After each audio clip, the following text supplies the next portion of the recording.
Good evening, everyone. Welcome back to my channel. It's English Time with Professor X. So today we're going to continue with the third installment of our subject-verb agreement rules videos. Are you ready? I bet you are. So we're going to use the same process and technique. I hope you have your pen and paper ready with you. All right?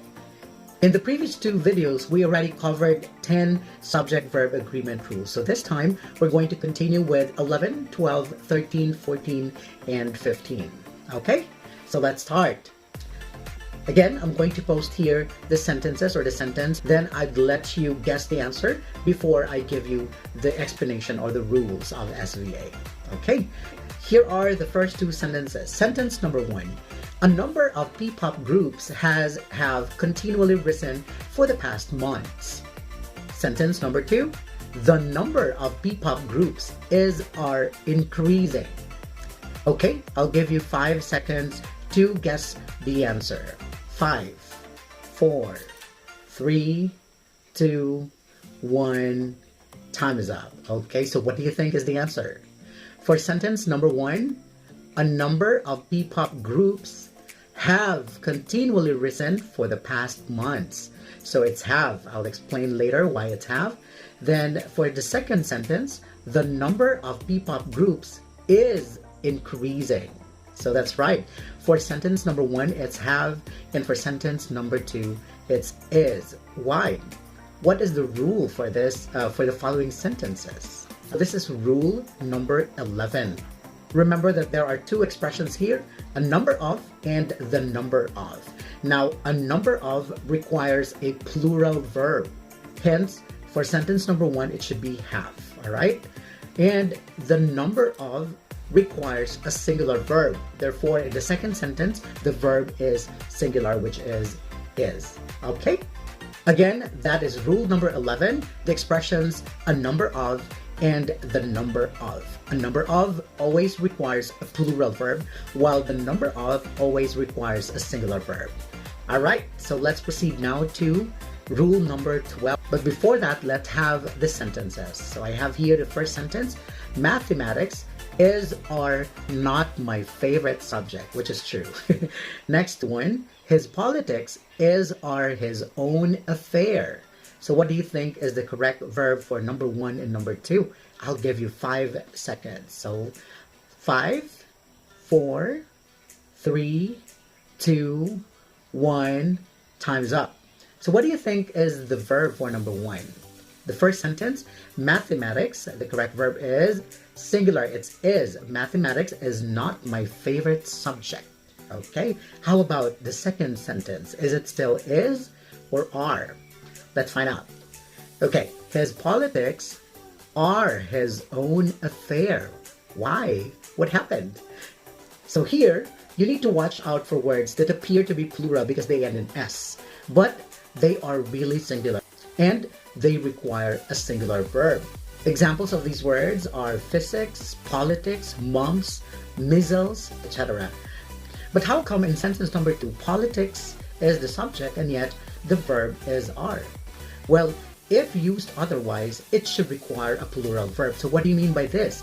Remember that mathematics, physics, politics, mumps, measles, these are disciplines and diseases, right? So if a word, for example, politics, is used differently in a sentence, and it's not a discipline, then it requires a plural verb. So politics here in sentence number 2 means political activities. So his political activities are his own affair. Okay? So again, remember that if these words are used as disciplines like mathematics, physics, politics, or diseases like mumps and measles, they require a singular verb. Okay? However, if the word politics or economics are used differently, like economic affairs or political activities, then a plural verb is required for this sentence. Okay? Let's have the next rule. But before that, let's have this sentence. His jeans are made of 100% pure denim. Okay? His jeans are made of 100% pure denim. Okay, I'll give you 5 seconds to guess. 5, 4, 3, 2, 1. Time is up. So what do you think is the correct verb? Is or are? Okay, the correct verb is are. How come? Some words are plural and require a plural verb even when used to refer to only one object. All right, so in this example sentence, the real subject here is jeans, and it's only referring to one object. However, it requires a plural verb, okay? Because the words are plural. Obviously, it ends in S. So what are other words apart from jeans that are plural in nature and require a plural verb even when used to refer to only one object? So apart from jeans, we also have scissors, pliers, pants, trousers, pajamas, etc. So this is rule number 13. Remember that some words are plural and require a plural verb even when used to refer to only one object. All right, moving on. Let's have two sentences. The first one, much of the water supply is or wasted every day. Second sentence, SB19's music is or soothing to the ears. I'll give you 5 seconds to guess the answer. 5, 4, 3, 2, 1. Time is up. So what do you think is the verb for number 1 and the verb for number 2? Okay, so for number 1, much of the water supply is wasted every day. That's right, it's singular. Let's find out later. And number 2, SB19's music is or soothing to the ears. It's is. That's right, it's singular. So what is this rule? This is rule number 14. So what is rule number 14? Uncountable nouns or mass nouns like water, air, wind, fire, space, music, etc.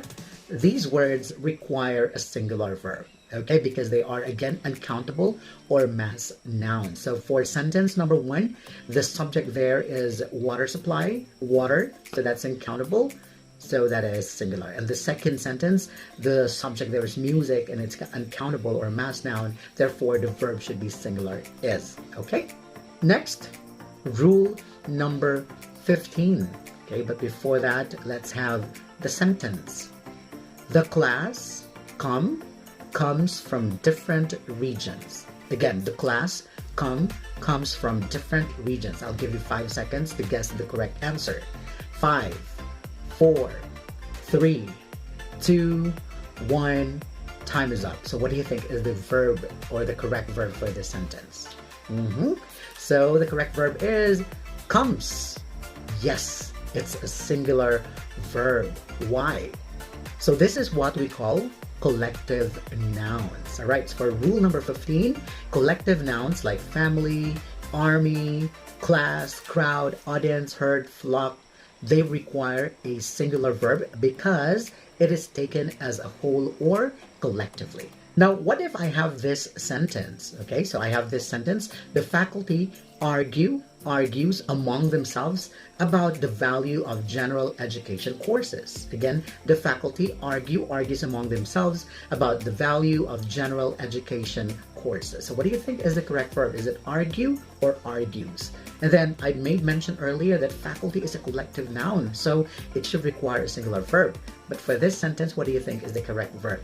5, 4, 3, 2, 1. Time is up. Okay, so the correct verb is, ta-dang, it's argue. It's a plural verb. Now, a collective noun can be plural or singular depending on the sentence. So in this particular sentence, the subject, which is faculty, is a collective noun, which is considered to be plural, and it should agree with a plural verb. Now, this happens when the group it names is considered to be individuals with different points of view or feelings. So the collective noun faculty here is taken individually, therefore it requires a plural verb. Now, how would you know that it is taken individually? You notice in the sentence, the faculty argue among themselves about the value of general education courses. You notice that there is a reflexive pronoun there, themselves, right? So when you see a pronoun, okay, a plural pronoun, that would determine whether the verb is singular or plural, because the reflexive pronoun themselves is a plural pronoun. Therefore, it refers to the individual member of the faculty. Because of that situation, you need to use a plural verb. Okay? Is it clear? All right, so that ends our third video on subject-verb agreement rules. I hope you learned something from our discussion today. I'll see you again in my next video. That's the last installment, the fourth installment of our SVA Rules series. Thank you very much for watching. If you haven't subscribed to my channel yet, please click the subscribe button and of course, like and share this video. And again, thank you for watching. This is English Time with Professor X. Bye!